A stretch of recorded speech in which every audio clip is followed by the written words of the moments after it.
சாதியினருக்கு 10% இடஒதுக்கீடு வழங்குவது குறித்து மத்திய அரசு பதிலளிக்க உச்சநீதிமன்றம் உத்தரவிட்டுள்ளது. இதுகுறித்த மேலதிக தகவல்களை பதிவு செய்வதற்காக நம்முடைய செய்தியாளர் சுசித்ரா இணைப்பில் இருக்கிறார். அவரிடம் கேட்கலாம். சுசித்ரா, இதுகுறித்த விவரங்களை பதிவு செய்யுங்கள். உயர்ஜாதியில் பொருளாதார ரீதியிலாக பின்தங்கியவர்களுக்கு 10% இடஒதுக்கீடு வழங்க கோரிய மசோதாவை அதாவது மத்திய அமைச்சரவையானது நாடாளுமன்றத்தில் செயல்படுத்தி அதன் பின்னர் குடியரசுத் தலைவருடைய ஒப்புதலுடன் தற்பொழுது இந்தியா முழுவதும் அமல்படுத்தப்பட்டுள்ளது.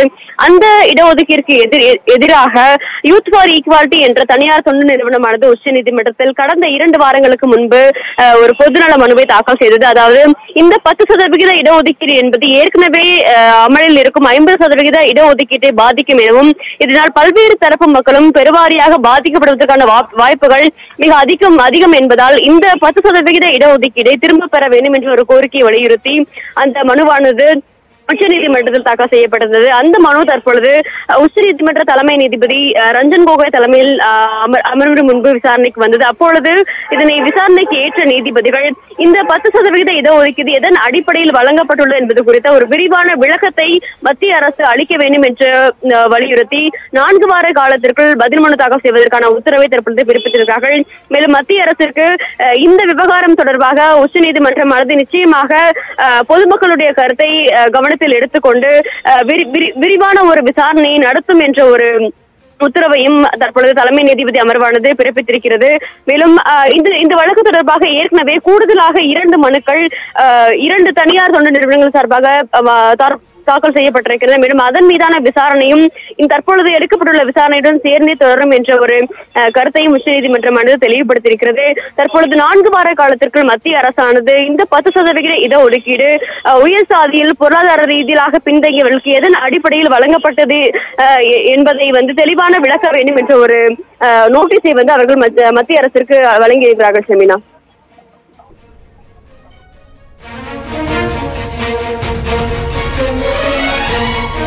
தொடர்ந்து சுசித்ரா, தற்பொழுது 10% பொருளாதாரத்தில் பின்தங்கிய பிற்படுத்தப்பட்டோருக்கு 10% இடஒதுக்கீடு வழங்குவதற்காக ஒரு மனு அளிக்கப்பட்டிருந்தது இல்லையா? அந்த மனுவில் என்ன குறிப்பிடப்பட்டிருந்தது?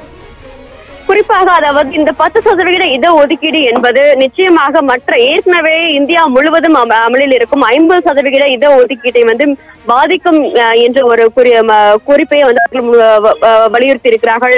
மேலும் தமிழகத்தை பொறுத்த அறிவில் ஏற்கனவே 69% இடஒதுக்கீடானது ஏற்கனவே அமலில் இருக்கிறது. அதனால் அதுவும் பாதிக்கப்படும் என்ற ஒரு கருத்தை அவர்கள் தெளிவுபடுத்தியிருக்கிறார்கள். குறிப்பாக உயர் சாதியினருக்கு ஏற்கனவே தேவையான அளவிற்கு இடஒதுக்கீடுகள் எல்லாமே இருந்தாலும் இது கூடுதலான இடஒதுக்கீடாக பார்க்கப்படுகிறது. மேலும் அதனால் பின்தங்கிய மக்கள் மற்றும் நடுத்தர வர்க்க மக்களானவர்கள் பெருவாரியாக பாதிக்கப்படுவார்கள். அவர்களுக்கு தேவையான வாய்ப்புகள் கிடைக்காது என்ற ஒரு கோரிக்கையை தான் அவர்கள் முன்வைத்திருக்கிறார்கள். அதன் அடிப்படையில் இந்த மனுவினை விசாரிக்க வேண்டும் என்ற ஒரு கருத்தையும் தற்பொழுது அந்த தனியார் தொண்டு நிறுவனமானது முன்வைத்திருக்கிறது. அதன் அடிப்படையில் தான் தற்பொழுது மத்திய அரசிற்கு இந்த நோட்டீஸ் ஆனது உச்சநீதிமன்றத்தால் பிறப்பிக்கப்பட்டிருக்கிறது. செமினா, தற்பொழுது உயர் சாதியினருக்கு 10% இடஒதுக்கீடு வழங்குவது குறித்து மத்திய அரசு விளக்கம் அளிக்குமாறு உச்சநீதிமன்றம் தற்போது உத்தரவிட்டுள்ளது. தொடர்ந்து இது அரசியலமைப்பு சட்டத்திற்கு எதிரானது என்றும் கூறப்பட்டுள்ளது. இதுகுறித்த தகவல்களை நம்முடைய செய்தியாளர் சுசித்ரா வழங்கியிருக்க கேட்டோம். தொடர்ந்து மற்ற செய்திகளை பார்க்கலாம்.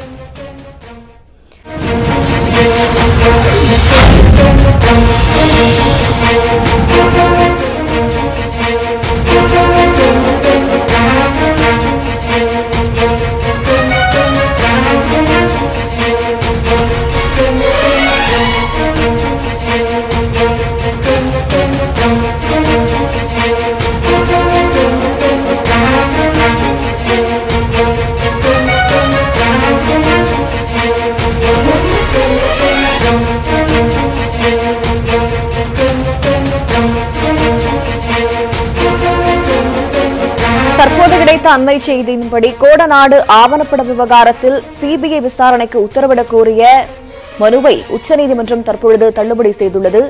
இதுகுறித்த விவரங்களை பதிவு செய்வதற்காக நம்முடைய செய்தியாளர் சுசித்ரா இணைப்பில் இருக்கிறார். அவரிடம் கேட்கலாம். சுசித்ரா, இதுகுறித்த விவரங்களை பதிவு செய்யுங்கள். கொடிநாடு கொலை மற்றும் கொள்ளை வழக்கில் தமிழக முதல்வர் எடப்பாடி பழனிசாமி அவர்களுக்கு தொடர்பு இருப்பதால் இதனை சிபிஐ விசாரணைக்கு உத்தரவிட வேண்டும் என்ற கோரிக்கையை வலியுறுத்தி டிராபிக் ராமசாமி சார்பாக ஒரு மனுவானது உச்சநீதிமன்றத்தில் கடந்த வாரம் தாக்கல் செய்யப்பட்டுள்ளது. குறிப்பாக மூத்த பத்திரிகையாளர் மேத்யூ சாமுவேலுடைய அந்த பத்திரிகையாளர் சந்திப்பின் அடிப்படையிலும் அவர் வெளியிட்ட ஆவணப்படத்தின் அடிப்படையிலும் இந்த மனுவை அவர்கள் பொதுநல மனுவாக தாக்கல் செய்தார்கள். இன்று தலைமை நீதிபதி ரஞ்சன் கோகோய் அவர்களுடைய அமர்வின் முன்பு விசாரணைக்கு எடுத்துக் கொள்ளப்பட்ட போது இந்த அதாவது டிராபிக் ராமசாமி சார்பில் ஆஜராகிய வழக்கறிஞர் ஜிஎஸ் மணி அவர்கள் இந்த கொடநாடுடைய கொலை மற்றும் கொள்ளை வழக்கில் முதல்வருக்கு தொடர்பு இருப்பதாக ஆதாரங்களை மேத்யூ சாமுவேல் அவர்கள் வெளியிட்டிருப்பதாகவும் இந்த கொலை மற்றும் கொள்ளையில் தொடர்புடைய 2 நபர்கள் சயன் மற்றும் மனோஜ் ஆகியோர் வெளிப்படையான வாக்குமூலத்தை வழங்கியிருக்கிறார்கள் என்ற ஒரு முக்கிய வாதத்தை முன்வைத்தார். ஆனால் நீதிபதிகள் இதில் முகாந்திரம் இல்லை என்ற கருத்தை கூறி தற்பொழுது வழக்கினை தள்ளுபடி செய்திருக்கிறார்கள். நிச்சயமாக ஏற்கனவே 2 நாட்களுக்கு முன்னர் சென்னை உயர்நீதிமன்றமானது அதாவது கொடநாடு கொலை மற்றும் கொள்ளை வழக்கு தொடர்புடையவர்கள் முதலமைச்சரை தொடர்பான எந்த ஒரு பேச்சுக்களையும் வெளியிடக்கூடாது என்ற ஒரு கட்டுப்பாடுகளை விதித்திருந்தது. அந்த சூழ்நிலைதான் தற்பொழுது உச்சநீதிமன்றமும் டிராபிக் ராமசாமி சார்பில் தொடரப்பட்ட இந்த மனுவினை தள்ளுபடி செய்திருக்கிறது. கொடநாடு கொலை மற்றும் கொள்ளை தொடர்பால் சிபிஐ விசாரணைக்கு உத்தரவு வேண்டும் என்ற இந்த மனுவானது தற்போது உச்சநீதிமன்றத்தால் தள்ளுபடி செய்யப்பட்டிருக்கிறது. ஷமீனா, தங்களுடைய விவரங்களுக்கு நன்றி சுசித்ரா.